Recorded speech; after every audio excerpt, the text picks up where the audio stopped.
MBC 예능 프로그램 전지적 참견 시점에 출연해 인기를 얻은 개그맨 이승윤의 매니저 강현석이 비투 폭로에 휩싸였다. 피해자 A씨는 오랜 다툼 끝에 빌려준 돈을 힘겹게 받아냈다면서도 그 과정에서 마음의 상처를 많이 입었다며 강현석의 사과를 받고 싶다고 호소했다. A씨는 25일 온라인 커뮤니티 네이트판의 현재 유명 프로그램에 나오는 연예인, 매니저에 대해 얘기하려 합니다라는 제목의 글을 올렸다. A씨와 강현석은 고등학생 시절부터 알고 지낸 동네 선후배 사이였다고 한다. A씨는 2014년 12월과 2015년 1월 총 2번에 걸쳐 신용카드 대금을 낼 돈이 필요하다는 강현석에게 65만 원을 빌려줬다고 했다. 그는 그렇게 큰 액수가 아닐 수도 있지만 당시 저는 25세, 강현석은 24세였기 때문에 적은 돈이 아니었다고 생각한다고 말했다.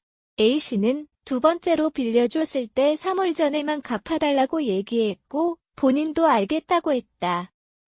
그 뒤로 3월까지 제가 먼저 연락해 독촉한 적이 한 번도 없었다고 했다.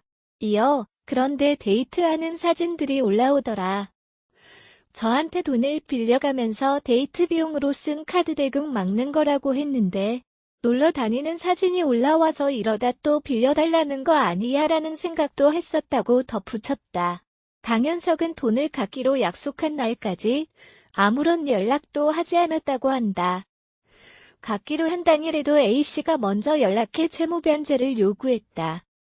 그러나 강현석은 사정을 설명하며 조금 더 시간을 달라고 부탁했다. A씨는 당장 돈을 갚아달라고 했지만 강현석은 돈이 전혀 없어 갚을 수가 없다며 사정했다. A씨는 이후 빌려준 돈을 받기 위해 오랜 시간 고군분투했다고 말했다. 며칠만 시간을 달라던 강현석은 곧 직장에 들어가니 다음 달 월급날을 갚겠다며 말을 바꿨고 약속한 날에도 다시 사흘 뒤에 갚겠다. 나흘만 더 기다려달라는 식으로 채무 변제를 미뤘다. 심지어 매달 10만 원씩 갚겠다고 하기도 했다. A씨는 매번 단호하게 당장 갚아줄 것을 요구했다고 한다. 강현석의 집까지 찾아간 적도 있었다고 했다. 그러나 강현석은 늘 연락을 피했고 A씨의 카카오톡 아이디를 차단하기까지 했다. 집 앞에 찾아와 부모님과 얘기하겠다는 A씨를 필사적으로 막은 뒤 돌려보내기도 했다. A씨는 약속한 날까지 연락 한 번 없다가 제가 연락하면 그제야 사정하는 태도가 정말 괘씸했다면서 법적으로 대응하겠다고 해도 강현석은 소송을 걸라며 적반하장으로 나왔다고 했다. A씨는 그 뒤 모든 증거를 모아 소송을 걸었다. 그때부터 정말 시간과의 싸움이었다. 어려운 용어들을 인터넷으로 찾아보며 소송 서류를 작성해 올리고 법원에도 3번이나 갔다고 말했다. 그러나 그는 예상보다 더 소요되는 시간과 노력에 지쳐갔다. 결국 채무 변제를 부탁할 목적으로 강현석에게 다시 연락했지만 전화번호는 바뀌어 있었고 SNS 메시지를 보내도 강현석이 차단했다. A씨는 결국 강현석의 집에 다시 찾아가 그의 아버지를 만난 뒤에야 빌려준 돈을 받을 수 있었다. 그때가 2015년 9월이었다. 처음 강현석과 약속한 2015년 3월로부터 6개월이나 지난 후였다. A씨는 강현석은 끝까지 연락하지 않았다. 우연히 마주친 적이 있지만 저를 모르는 척했다고 말했다. 그러면서 저는 돈을 받았기 때문에 다른 것을 요구하려고 이 글을 쓰는 게 아니다. 강현석이 지금이라도 제게 진심으로 사과를 하면 좋겠다. 나중에라도 그땐 미안했다는 말을 한 번이라도 했더라면 제가 이런 글을 올리지는 않았을 것이라고 했다. 강현석은 논란이 불거지자 26일 오전 채무 관련 내용은 모두 사실이다. 채무 관계는 당시 해결했지만 그 과정에서 보인 저의 태도는 분명 옳지 않았다. 진심으로 반성하고 있다. A씨에게 전화해 사과를 드린 상태이고 추후 직접 만나 뵙고 다시 사과를 드리겠다는 내용의 글을 인스타그램에 올렸다. 강현석 사과문 전문 강현석입니다.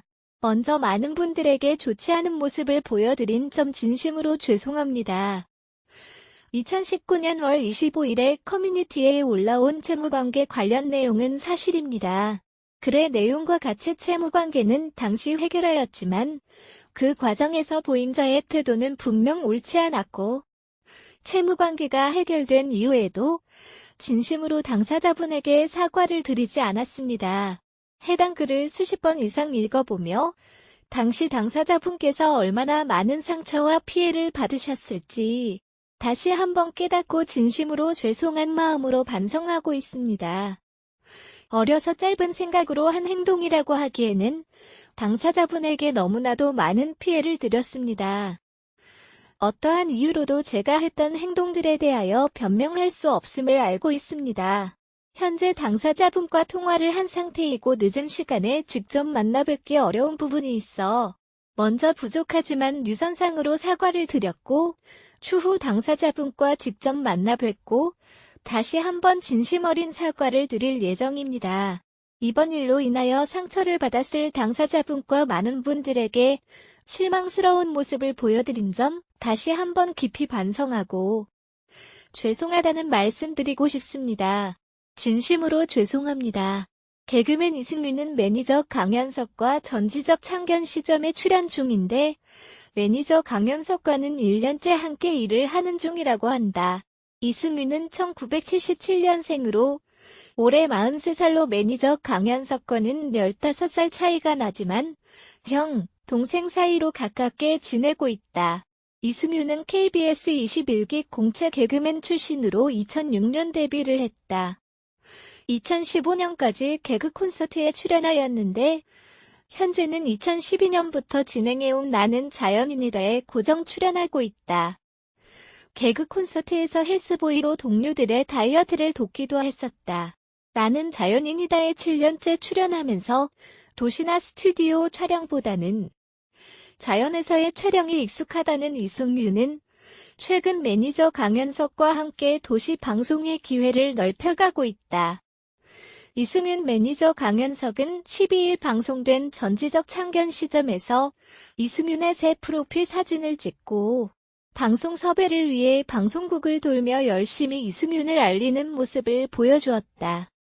MBC 예능 복면가왕의 국민 남편 진짜 사나이 300의 제작진을 찾아 이승윤을 알리며 홍보하는 모습을 볼 수 있었다. 복면가왕 제작진에게는 이승윤이 록 음악을 좋아한다며 이승윤이 노래하는 영상을 준비하여 보여주기도 하고 국민 남편 제작진에게는 이승윤이 가정적인 남편임을 강조하며 이승윤을 홍보하였다. 진짜 사나이 300 제작진을 찾아갔을 때 제작진이 매니저 강현석에게 동반 입대를 권하기도 하여 웃음을 자아내기도 하였다. 실제로 강현석은 해병대를 전역했다고 한다. 이승윤과 매니저 강현석의 2019가 기대된다. 이승윤을 위해 열심히 홍보를 다니는 강현석의 열정이 빛을 발해 이승윤의 방송 기회가 늘어나지 않을까 기대된다. 그리고 전지적 창견 시점에서도 두 사람의 훈훈한 형제의 같은 케미를 보여주며 시청자들의 사랑을 받고 있는데 이 두 사람도 전지적 창견 시점의 연예인 매니저 메인 팀이 되지 않을까 생각이 된다. 2018 MBC 방송연예대상에서 이승윤은 상을 받지 못해 아쉬웠지만 2019년에는 이승윤도 전지적 창견 시점 외에도 다른 예능 프로그램에서 자신의 매력을 발산하며 방송연예대상에서 상을 수상할 수 있지 않을까 기대한다. 박성광 매니저 임송 같은 경우 시청자들이 사랑하는 매니저가 되어버렸습니다. 그리고 이미 얼굴이 되는 이승윤 매니저 강현석 또한 진짜 사나이 300의 이승윤과 함께 섭외가 되었습니다. 이제 더 이상 매니저들이라고 해서 그들이 스타가 되지 못하는 것도 아니고 인기인이 안 되는 것 또한 아닙니다. 말 그대로 전지적 창견 시점은 매니저 직업을 통해서 연예인이 되는 스타 탄생의 새로운 등용문이 되어버린 것입니다. 물론 폐해가 없는 것은 아닙니다. 황광희 매니저 같은 경우 황광희와 함께 전참시에 나옴으로 해서 대중적인 관심을 받게 되었지만 과거 학교 다닐 때 일진을 했던 것이 밝혀져서 결국은 매니저 일마저도 그만두게 되었습니다. 말 그대로 매니저로서 활약을 하고 싶어도 방송에 출연하게 되면 할 수 없는 상황에 이를 수도 있다는 것을 보여준 설레라 할 수 있습니다. 이승윤 매니저 강현석은 그러한 측면에서 잘 자리를 잡은 케이스입니다. 사실 이승윤의 캐릭터나 강현석의 캐릭터 즉 전참시에서 그들의 역할이 박성광이나 그의 매니저 임송처럼 확실하게 에이스로 자리매김될 스타일은 아니지만 그럼에도 불구하고 강현석의 잘생긴 외모로 인하여 사람들은 그들을 찾게 되었고 결국 그들은 대중의 사랑을 받게 되었습니다. 이승윤 매니저 강현석은 결국 이승윤이 전참시를 그만둘 때에 강현석도 매니저 일을 그만둘 가능성이 큽니다. 그리고 이후에 그도 방송인으로서 자신의 자리를 찾을 것입니다.